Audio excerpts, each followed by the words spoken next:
Looking to invest in lights? I've got something for you. Under $1,000, you can build a kit that can give you professional results even at home. So first up, I have the LED constant light by Godox.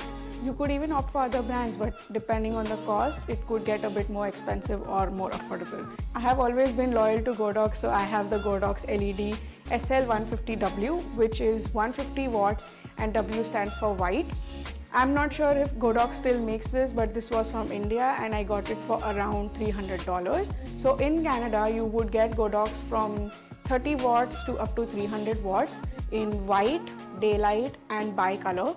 I would always recommend bicolor because you can experiment with warm lighting, you can experiment with daylight and white all together in one kit. The more wattage you take, the more expensive the light gets. So if you are into reels and videos, I would highly recommend getting the LED light first. The LED light comes only with one modifier, which is the bowl reflector. We, however, would not need that because we are trying to replicate the window lighting, and the window lighting is softer. So we would need a couple of modifiers. The first modifier that you could invest in is either an octagon or a 30 by 60 softbox. I have both, which is the 120 centimeters octagon and the 30 by 60 softbox. The softbox is good for food photography because it aligns with your table, can replicate a window light source. The octagon, on the other hand, is my favorite only because it opens up like an umbrella. It's easy to carry, it's easy to assemble, and it's on the go. So if you have a studio like setup at home and you don't have to keep dismantling your setup, you could go for the softbox.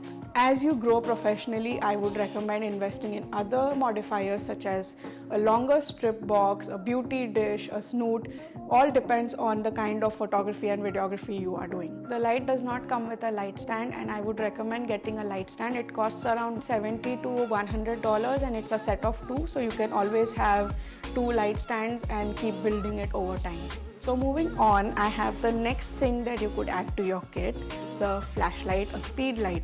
You could opt for Canon, Nikon, Sony original speed lights as well, or you could go for the cheaper alternative, which is the Godox. This is the TT685C, so if you are a Nikon user, you would probably go for the one which says N, and if you use Sony, it would be S and so on. This is an off-camera flash. You could also mount it on your camera, but as a food photographer, that's a no-no. Light coming from the front. So you would never mount your flash onto your camera. You would always keep it off camera. And speaking of, you would need a transmitter. The Godox Wireless TX1C transmitter, which will help you fire off that speed light from a distance and will help you create a studio effect. The benefit of the flash is that it will give you the crisp pouring shots, sprinkling shots, splash, everything that you need in food photography. The flash is always going to give you hard light similar to the sunlight or the LED light without a modifier. To add a modifier to the flash, however, Godox makes a patented product called the S bracket. S bracket helps you mount the flash onto the Godox softboxes. So that's it from my side. You have the video light, you have the photography lights. You can mix both if you want. Just ensure that you have the lighting stand, the modifiers on you, and then you can decide whether you want to buy the flash first or would you buy the LED light first, or both together if you have the budget. This is going to be a useful kit for you. So stay tuned for part 2 and thanks for watching.